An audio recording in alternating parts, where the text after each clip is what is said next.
그 무렵 예수께서 갈릴리 나사렛에서 요단강으로 나오셔서 세례 요한에게 세례를 받으셨다. 세례 후에 예수께서 요단강물에서 막 올라오시는데 하늘이 열리면서 성령이 비둘기처럼 자기에게 내려오는 것을 보셨다. 너는 내 사랑하는 아들이고 내 마음을 몹시 기쁘게 하는 아들이다. 아멘. 네, 오늘 말씀은 너는 내 사랑하는 아들이다 라는 말씀으로 하나님 말씀 함께 나누도록 하겠습니다. 지난주 우리는 마가복음이 어떻게 쓰였는지에 대해서 좀 배우고, 또한 첫 번째 그 마가가 이야기하고자 했던 것이 무엇인지에 대해서 좀 살펴보았었어요. 특별히 세례 요한이 먼저 등장한 것은 어떤 세례 요한을 부각시키기 위함이 아닌 세례 요한을 통해서 그 뒤에 오시는 바로 예수님께서 무엇이다라고 말하는 거였죠? 왕이시다. 예, 왕의 등장을 예고하는, 어떻게 보면 그런 어떤, 우리로 치면 과거에 그렇게 물러거라 했던 그 사람이 바로 세례 요한과 같은 사람이다라는 것들을 함께 나누었어요. 그리고 한번 또 우리 시대에 적용하면서 왜 예수님께서 이 땅에 지금 오지 않으실까 여러 가지 생각들을 해보면서, 어쩌면 이 땅에 많은 사람들이 아직 예수님을 맞이할 수 있는 준비가 되어 있지 않기 때문에 왕의 오심을 여전히 준비되지 않은 사람들에게 기회를 주시고, 또한 우리에게 그런 왕의 오심을 외칠 수 있는 사람으로서 우리를 보내주셨다는 것들에 대해서도 함께 나누었습니다. 오늘은 그리고 두 번째 이 마가가 이야기하는 하나의 또 모습을 통하여 이 말씀들이 어떻게 이제 전개될지에 대해서 함께 더 알아보도록 하려고 합니다. 지난주는 세례 요한이었다면 이제 9절부터는 드디어 예수님께서 세례를 받으시는 장면으로 나오게 됩니다. 그리고 세례를 받으실 때 예수님의 간략한 설명이 나와요. 예수님께서 어디에 계셨다고 얘기하죠? 네, 갈릴리라는 곳에 있었어요. 갈릴리는 수도 예루살렘으로부터 북쪽으로, 우리로 치면 제 기억에는요 한 1시간 반 정도 차 타고 갔던 것 같아요. 버스로요. 그러면 서울에서 1시간 반 정도면 어디쯤 될까요? 1시간 반? 군산쯤 될까요? 네. 네, 그 정도의 어떤 거리예요. 그 정도 거리인데 지금은 차로 그 정도지만 걸어서 간다면 하루길은 되겠죠. 넘겠죠. 네, 충분히 한 200km 가까이 되는 어떤 거리라고 생각할 수도 있어요. 꽤 먼 어떤 중심지로부터 좀 더 벗어난, 우리를 치면 지방 사람이라는 거예요. 지방 사람이고, 예수님께서는 그곳에서 활동하시다가 어디로 왔다고요? 지금 세례 요한이 있는 곳으로 왔어요. 뭘 하기 위해서? 세례를 받으시려고요. 그러면서 성경은 무엇을 얘기하냐면, 예수님께서 세례를 받으시고 올라오실 때의 하나의 장면들을 보여주면서 이 장면이 앞선 세례 요한에 대한 이야기와 어떤 관계가 있는지를 함께 또 보여주고 있어요. 예수님께서 물속에서 올라오실 때에 어떤 일이 일어나죠? 하늘이 먼저 열렸대요. 하늘이 열렸다라고 표현하는 것은 단순하게 그냥 의미적 표현이라고 볼 수는 없어요. 실제로 무언가 거기 있는 사람들 모두 뭔가 목격한 일이에요. 하늘이 열리고, 그리고 빛이 뭐와 같은 형상으로 내렸다고요? 비둘기. 네. 제가 요즘 열심히 AI를 연구하고 있습니다. 그래서 오늘 본문 말씀을 한번 만들어 본 거예요. 거기에 맞게끔. 근데 비둘기를 빛의 모양으로 만들어서 보여줘 했더니 그것까지는 잘 이해를 못 하더라고요. 그래서 빛이 있고 비둘기에 이렇게 내려오는 모습이 있지만 실제로는 비둘기는 아니에요. 실제로는 빛의 형상처럼 무언가 이렇게 마치 날아오는 듯한 느낌으로 예수님께 그 빛이 내려오면서 하늘의 음성이 들렸대요. 그 음성이 뭐라고요? 네, 너는 내 사랑하는 아들이며 그리고 내 마음을 몹시 기쁘게 하는 아들이다 라고 하고 있어요. 네. 그러면 지금 이 말씀이 과연 이 마가복음 전체에서는 무엇을 의미하는지 지금부터 조금 살펴보려고 해요. 자, 앞선 이야기는 예수님이 왕이시다라는 것을 세례 요한을 통해서 보여줬는데, 그러면 이 세례 장면을 왜 마가는 기록하고 있을까요? 네. 사실 바로 공생애부터 시작이 돼도 돼요. 네. 그런데 세례 장면부터, 그러니까 이 마가가 이 복음서를 어떻게 구성하는지를 우리가 지금 좀 미리 상상해 보는 거예요. 이 사람이 어떤 생각을 가지고 이 복음서를 썼을까? 세례 요한이 등장하고, 그리고 예수님께서 세례를 받으시는 장면이 나와요. 왜 세례 받는 장면을 넣었을까요? 아들이. 네. 아들이. 하나님의 아들임을 보여주기 위한. 그쵸. 여기서의 핵심은 누구의 아들이라는 거죠? 네. 여기서 내는 하나님을 뜻해요. 예수님께서는 하나님의 그냥 아들이 아니라 사랑하는 아들이고, 예수님께서는 어떤 분이라고요? 예, 하나님의 마음을 기쁘게 하는 아들이에요. 이 이야기를 마가가 왜 하냐면, 하나님의 아들이라는 것을 통하여 앞선 왕이신 분이 누구신가에 대한 정점을 찍는 거예요. 왕은 왕인데, 지금 보세요. 이제 마가가 설명하려고 하는 것은 왕이 오십니다. 그래서 왕이 오는 길을 준비하는 사자가 있었고, 그 사자 이후에 왕이 등장하는데, 이 왕은 일반적인 혈통을 가진 왕이 아닌 누구라고요? 하나님의 아들이십니다 라고 지금 마가는 이야기하는 거예요. 그래서 사실은 이 왕이신 예수님에 대한 전체적인 큰 그림은 세례 요한과 이 세례 장면을 통하여 완성되고 있어요. 그래서 앞서 얘기한 마가복음 1장 1절, 하나님의 아들 예수 그리스도, 복음의 시작. 이 이야기가 이 두 가지의 모습을 통하여 완성되는 거예요. 예수는 누구신가? 라고 했을 때 뭐라고요? 그분은 왕이신데, 그 왕은 어떤 분이라고요? 하나님의 아들. 이것을 우리가 하나님 하니까 자꾸 우리는 특정 어떤 그림을 그려요. 근데 사실 이 복음서를 보는 사람들은 하나님에 대해서 알아요? 몰라요. 그럼 이 하나님은 우리에게는 기독교에서 쓰는 하나님이란 단어를 쓰지만 실제로는 신의 아들 예수라는 거예요. 예. 그래서 우리가 조금 이런 단어로 읽었을 때의 느낌을 좀 더 알 수 있어요. 하나님의 아들 하면 우린 너무 익숙해서 그냥 하나님의 아들 예수님 그렇게 생각하지만, 지금 이것을 처음 읽은 독자들은 그 예수는 왕이신데 신의 아들이다 라고 얘기하고 있어요. 보통의 많은 신화들이 어떻게 시작이 될까요? 네, 신화의 특징, 등장인물들은 다 누구다?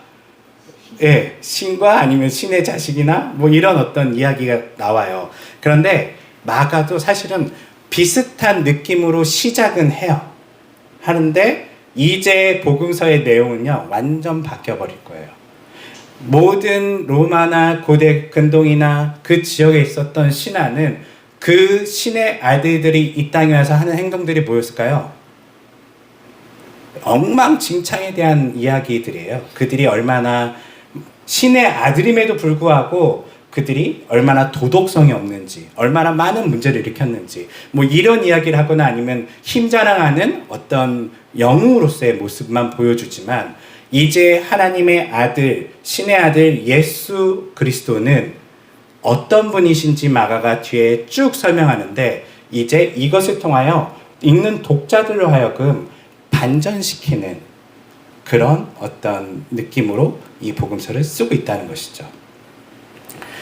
아마 이것을 읽는 처음 독자들은 기대했을 거예요. 오, 신의 아들이 있어? 그럼 이 신의 아들은 로마의 신의 어떤 사람들과 헤라클레스나 이런 신들과는 뭐가 다를까라고 봤는데, 이 신의 아들의 특징이 뭐였죠? 끝까지 읽으면 이 신의 아들은 힘이 센가요? 힘이 세지 않아요. 연약해요. 그리고 이 신의 아들은 굉장히 자신을 자랑하나요?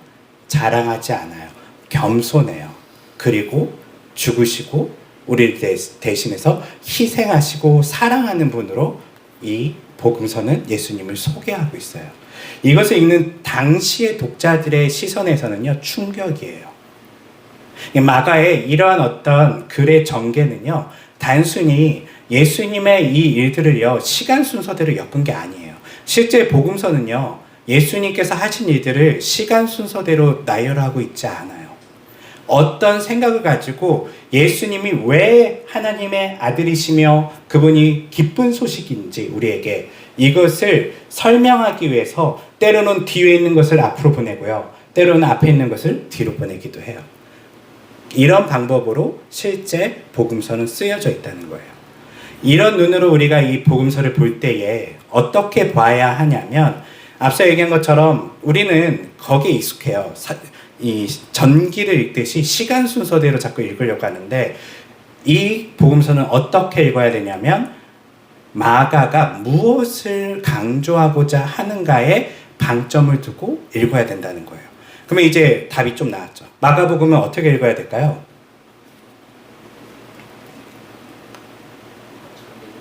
잘 읽어야 되죠. 천천히 읽어야 되고 꼭 씹어 읽어야 되지만 앞서 얘기한 마가가 뭐 강조하고 싶다고 한 거예요 지금? 예수님은 하나님의 아들인데 그분은 하나님 기뻐하시는 아들. 그렇죠. 기뻐하신 아들이고 그분은 그리스도시고 그리고 그분은 왕이시다. 예, 이걸 강조하는 거예요. 그가 어떤 왕이냐 그거를 복음서에서 기록하고 있는 거예요. 이게 전반에 대한 이제 어떻게 보면 이 1장 이 앞부분을 통하여 뒤에 이야기가 어떻게 흘러갈지를 지금 미리 이야기하고 있고요.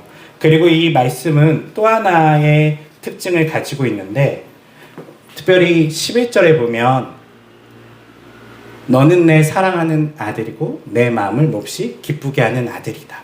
이 구절을 보면 어떤 게 생각나세요? 성경에서요? 하늘에서 음성이 들렸어요. 하나님께서요.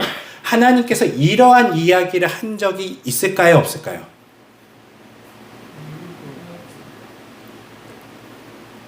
저는 이 본문을 딱 볼 때 이거 생각났어요. 아브라함은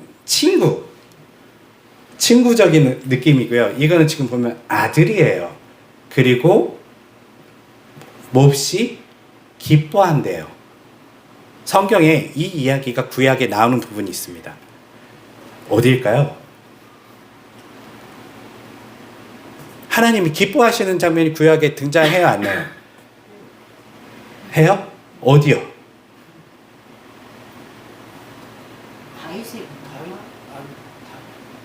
다윗의 하나님, 내가 너를 기뻐한다 이렇게 표현하지 않고 넌 내 마음에 참 마음에 든다 이런 표현이었고요.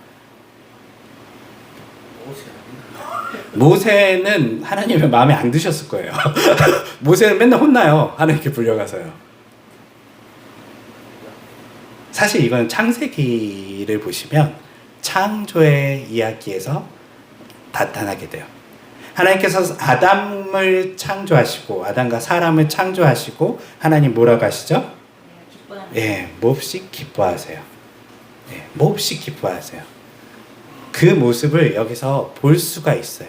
이것은 저는 마가가 의도했는지 그렇지 않은지는 정확히 알 수 없지만 여기서 볼 수 있는 건 뭐냐면 첫 번째 하나님께서 기뻐했던 그 아들은 결국은 어떻게 됐죠?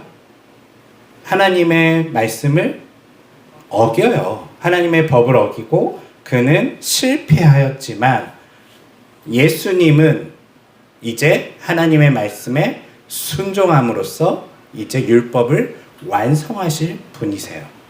이런 어떤 모습도 이 안에 담아내지 않았을까라는 생각이 들어요. 물론 이방 사람들이 보면 이해할 수는 없겠지만 아마 유대인들이 본다면 하나님이 몹시 기뻐했던 장면 그리고 자신의 창조주로서의 어떤 모습을 담아내는 것은 아담이 떠올렸을 가능성도 있어요. 실제로 그 다음이 다른 그것을 증언해줘요. 뭐냐면 이제 통치에 대한 이야기가 나오잖아요. 이제 다음 구절은요, 어떤 사건이 나오냐면 예수님께서 시험 받으시는 이야기가 나오죠.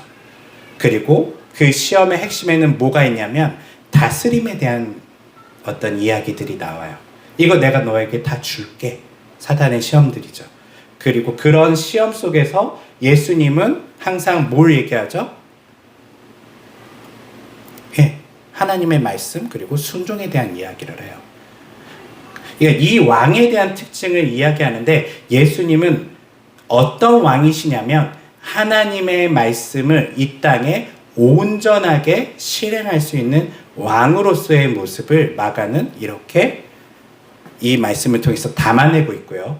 똑같이 어쩌면 이미 아담에게 주어졌던 그 미션은 일은 아담은 결국은 하나님의 말씀을 거역해서 실패했고 예수님은 순종함으로써 완성했다라는 것들을 이 말씀을 통해서 우리들에게 다 표현하진 않지만 보여주는 모습 중에 하나라고 볼 수 있다는 것이죠. 오늘 말씀은 이것에 대한 어떤 전반적인 이야기와 우리들의 기독교 신앙, 어떤 하나님을 믿는 신앙에 대한 이야기를 좀 해보려고 해요. 지난주는 쭉 가면서 어떻게 보면 내용에 대한 이야기를 많이 했기 때문에 예수가 왕이심이 왜 중요한가에 대한 의미를 우리가 좀 더 못 나눴는데요. 오늘은 우리들의 신앙을 바라볼 때에 마가가 예수님께서 왕이라고 한 것이 우리들의 삶 속에는 왜 중요한지, 그것이 왜 기쁜 소식인지를 좀 여러분들과 더 깊이 나누려고 해요. 오늘날 많은 신앙인들은 자신의 삶에 누가 왕으로서 살아가고 있을까요? 네. 우리 스스로를 왕으로 생각을 해요. 근데 마가가 얘기하고자 하는 기쁜 소식은요, 내가 왕으로서 좋은 어떤 나의 소원을 이루어질 아이템, 어떤 대단한 마법사를 고용한 이야기가 아니라는 거예요. 실제 복음은, 기쁜 소식은 누가 왕이셔야 한다는 것이죠? 예수님이 왕이셔야 된다는 거예요. 이것을 생각해 볼 때에 왜 그리스도인들은 예수를 믿는다고 하고 수많은 시간 동안 신앙생활 하지만 여전히 기쁜 소식을 아는 사람처럼 살지 못할까에 대한 원인이 여기 있진 않을까 생각을 하게 돼요. 우리가 예수님을 많은 사람들이 믿는다고 하지만 앞서 얘기한 것처럼 예수님이 자신의 삶의 왕은 아니에요. 근데 기쁜 소식의 핵심이 뭐라 그랬죠? 복음의 핵심은 예수님께서 왕이시다가 되게 중요한 핵심이에요. 그분이 다스리신다, 통치하신다가 핵심이거든요. 그렇기 때문에 예수님께서는 우리에게 늘 말씀하시기를 염려하지 말아라예요. 그리고 수많은 뒤에 예수님과 관련된 이야기에서도요, 끊임없이 사람들은 예수님이 왕이심에 대해서 그들은 말은 예수님을 왕으로 삼으려고 했지만 그들이 왕으로 삼으려 했던 예수님은 실제 예수님께 순종하려고 했던 사람들이 아닌 예수님을 자신의 소원 성취의 대상으로 만들었던 사람들이었다는 것이죠. 오늘날 그리스도인들도 별반 다르지 않아요. 저도 그렇고요. 우리는 언제든지 예수님께 순종할 마음의 준비가 혹시 되셨습니까? 네. 물론 예수님께서 우리에게 나타나셔서 이것 좀 할래? 라고 하면 네 라고 할 거예요. 네, 무서우니까 하다가 안 될 것 같으니까. 그런데 그거 말고요, 예수님께서 가르쳐 주신, 지금까지 보여주신 하나님의 말씀에 대해서 순종하고 있냐는 것이죠. 이것은 하나님 나라에 대한 사실 이야기와 동일한 이야기예요. 이 땅의 기쁜 소식은 하나님께서 다스리신다, 통치하신다. 이제 사탄의 나라는 끝장났고 이제 하나님께서 다스리시며 그 다스리시는 나라에서는 더 이상 근심 걱정이 없고 하나님을 신뢰하고 믿으니 죽음조차도 우리에게 두려움의 대상이 되지 않는 그러한 놀라운 나라이죠. 그런데 과연 그러한 신앙이 우리에게 마음의 중심에 자리 잡고 있냐는 것이죠. 오늘날 우리의 신앙은 되게 사실은 단순한 걸 잃어버린 거예요. 예수님을 바라볼 때요, 우리는 대부분 어디까지만 생각하냐면요, 윤리적 예수님만 따라가요. 그래서 앞서 얘기한 지금 마가가 가장 강조한 거는 예수께서 왕이시다라는 건데, 이것을 빼고 예수님의 뒤에 이야기들, 예수님께서 행하셨던 일들을 그것들에 집중하면서 살아간다는 것이죠. 예를 들면 예수님께서 가난한 자에게 찾아가셨어요. 예수님께서 아픈 사람에게 다가가셔서 병을 낫게 해주셨어요. 이 사건에 우리의 마음을 담아서 예수님을 신앙하고 있는지, 그렇게 믿고 살고 있는 것은 아닌지 우리는 살펴봐야 된다는 것이죠. 여러분들은 예수님을 바라보실 때 예수님 하면 뭐가 제일 먼저 떠오르세요? 우리 지난주 얘기했던 것처럼 친구 같은 예수님도 있고, 아버지 같은 예수님일 수도 있고, 애인 같은 예수님일 수도 있겠지만요, 우리는 반드시 그것이 복음이 되기 위해서는 뭐가 필요하다고요? 예수님이 우리의 삶의 왕이신 예수님으로 자리 잡아야 한다는 거예요. 이게 좀 어려운 것은 우리는 왕정시대 사람들이 아니기 때문에 쉽지는 않아요. 우리는 누군가의 강력한 통치를 받아보신 적 있으세요? 말 안 들으면 누구한테 죽어본 적 있으세요? 없잖아요. 그런데 우리가 제대로 신앙생활 하기 위해서는요, 사실 우리가 살고 있는 이 시대가 역사상 특이한 시대예요. 이런 시대는 없어요, 원래요. 우리 대부분의 인류는 왕정 시대에 살고 있었었고, 예수께서 왕이시다, 하나님이 우리의 주인이시다라고 하는 것이 어떤 의미인지 그들은 비록 성경에 대한 지식이 부족했고, 그들은 우리처럼 다양한 신학교와 신학을 한 사람들이 없었음에도 불구하고 그것을 이해하고 따랐기 때문에 강력한 믿음을 가지고 있었었죠. 그래서 초대교인들이요, 순교한 게요, 어려운 일은 아니었어요. 우리들이 봤을 때는 순교하면 대단하다, 어떻게 예수를 믿는다는 것 때문에 목숨을 내어놓지? 우리는 그렇게 생각하잖아요. 그런데 초대교인들의 눈으로 우리를 바라보면 어떻게 예수를 믿는다는데 저 사람들은 예수님을 위해서 죽을 생각을 하지 않지? 이 거꾸로 생각한다는 거예요. 왜냐하면 그 당시 사람들은 왕의 개념을요, 그렇게 강력하게 가지고 있었어요. 왕을 위해서 죽는 것은 일생의 명예로운 것이죠. 근데 오늘날 우리는 어쩌면 어쩌면 초대교회가 가졌던 신앙을 힘을 갖지 못하는 가장 큰 이유는 신학의 부족도 아니고, 때로는 여러분들이 기도를 많이 안 해서도 아니에요. 이 하나가 빠져 있다는 거예요. 예수님이 우리의 왕이시라는 거예요. 그러면 우리 삶은 어떻게 변하게 될까요? 이것을 인정하게 되면요. 네. 우리의 모든 것은요, 예수님의 의견을 묻는 방향으로 바뀔 거예요. 나의 인생의 계획이 아니라요, 예수님 어떤 생각을 가지고 계세요? 예수님 요즘 어디에 관심을 가지고 계세요? 예수님 지금 내가 무엇을 하면 좋을까요? 우리의 모든 것은 예수님께서 주인이시라면 이런 식으로 기도는 바뀌게 될 거예요. 그런데 실제 우리가 이러한 기도를 하지 않는 이유는, 우리는 항상 어떻게 기도하고 있죠? 예수님 이것 좀 해주세요. 예수님 저것 좀 해주세요. 예수님 이것 좀 해결해 주세요. 우리의 기도는 예수님을 주로 인정하지 않는 기도를 하고 있다는 거예요.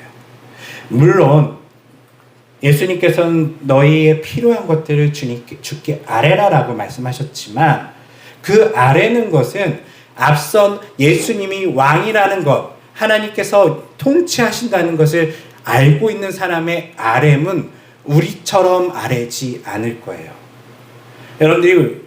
여러분들이 아버지가 왕이라고 한번 생각해 보세요. 그러면 어떻게 그 왕에게 뭔가 부탁하시겠어요? 필요한 게 있을 거 아니에요.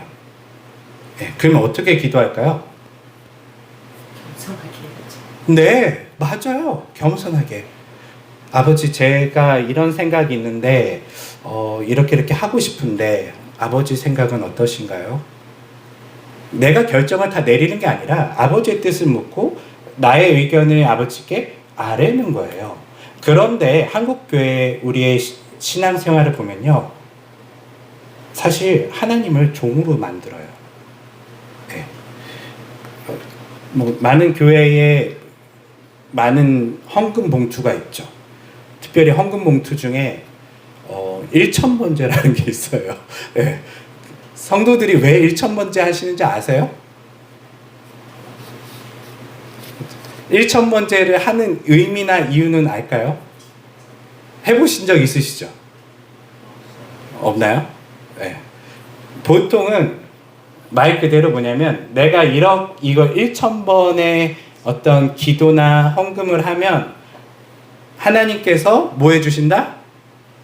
들어주신다 라는 개념을 가지고 하나님께서 사실 하나님께 떼쓰기 위해서 하는 거예요. 이거는 왕정시대라면 어떤 사람이 1,000번의 편지를 쓰면서 이것 좀 해주십시오 라고 왕에게 고하면 어떻게 될까요? 네. 좋은 왕이라면 그래 네가 그렇구나 들어줄 수도 있겠지만 실제로는 있을 수 없는 일이에요. 네. 왕을 모독하는 행위와도 같을 수도 있어요. 하나님이 위대하신 왕이신데 예수께서는 우리의 위대한 왕이신데 그분에게 우리가 뭔가를 강요한다는 건요, 있을 수 없는 일이에요.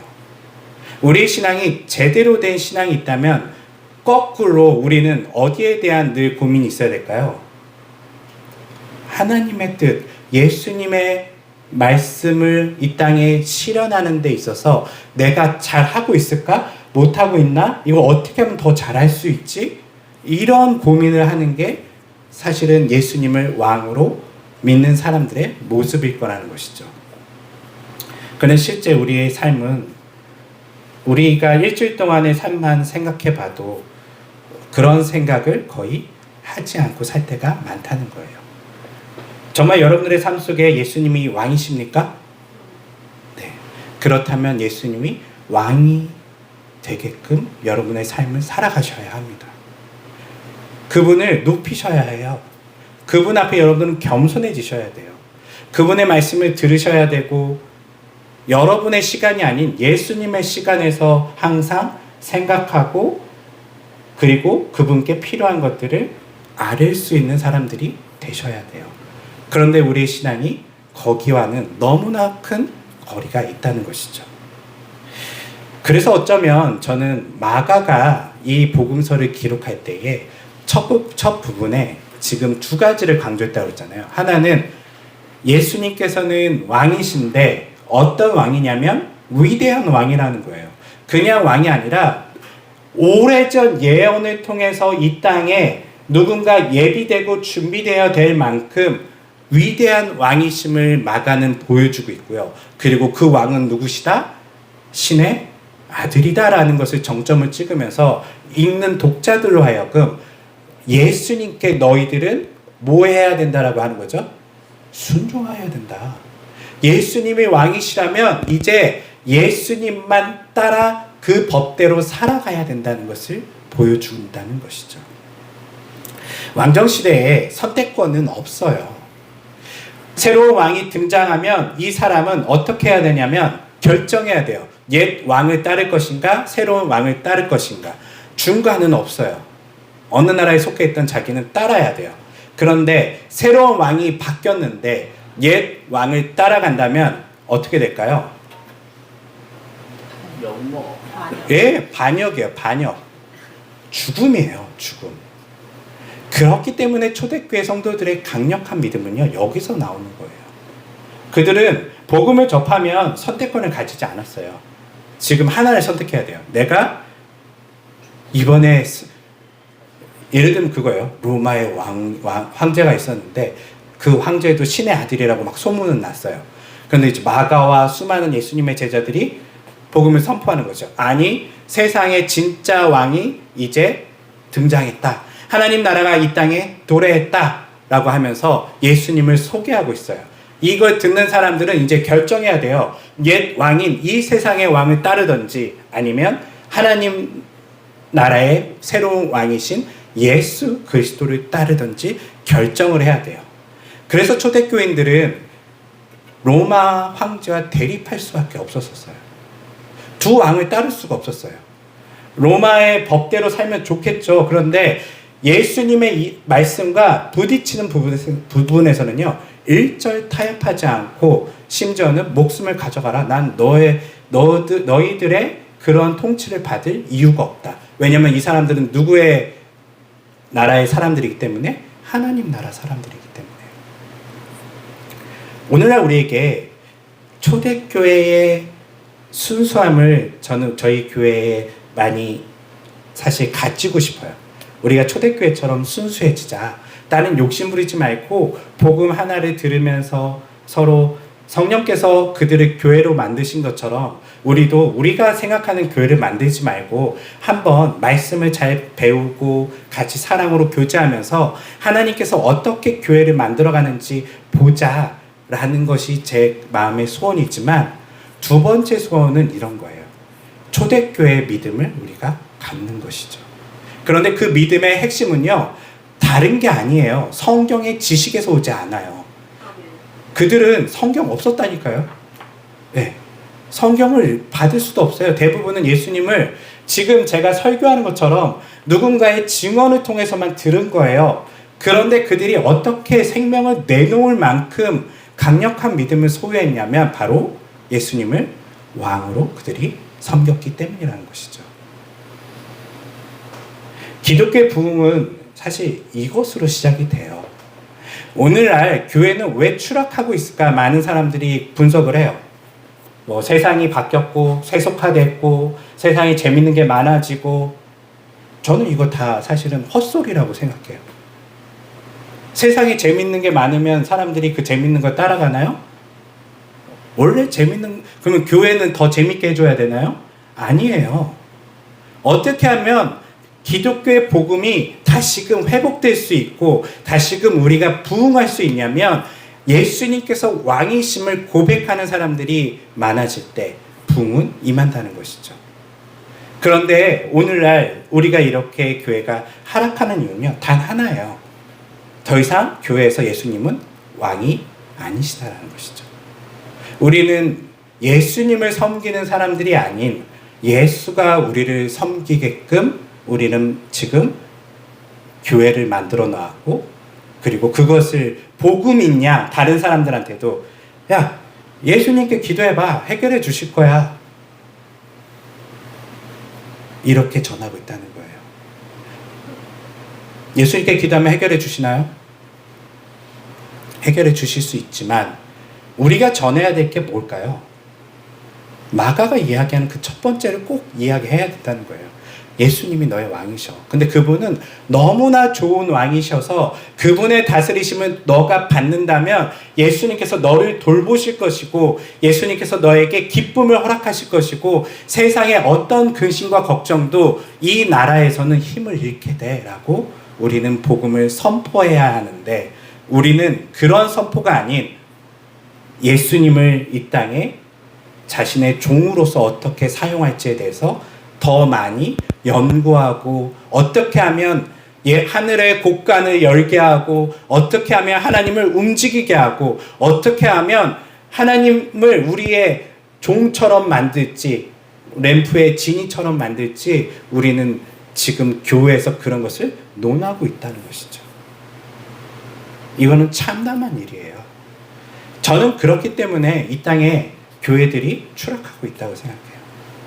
신앙의 핵심은 무엇입니까? 라고 누군가 묻는다면 우리는 당당하게 이렇게 고백해야 돼요. 예수가 우리의 왕이시다. 이거면 돼요, 사실은요. 그러면 그 다음에 나오는 건 뭘까요?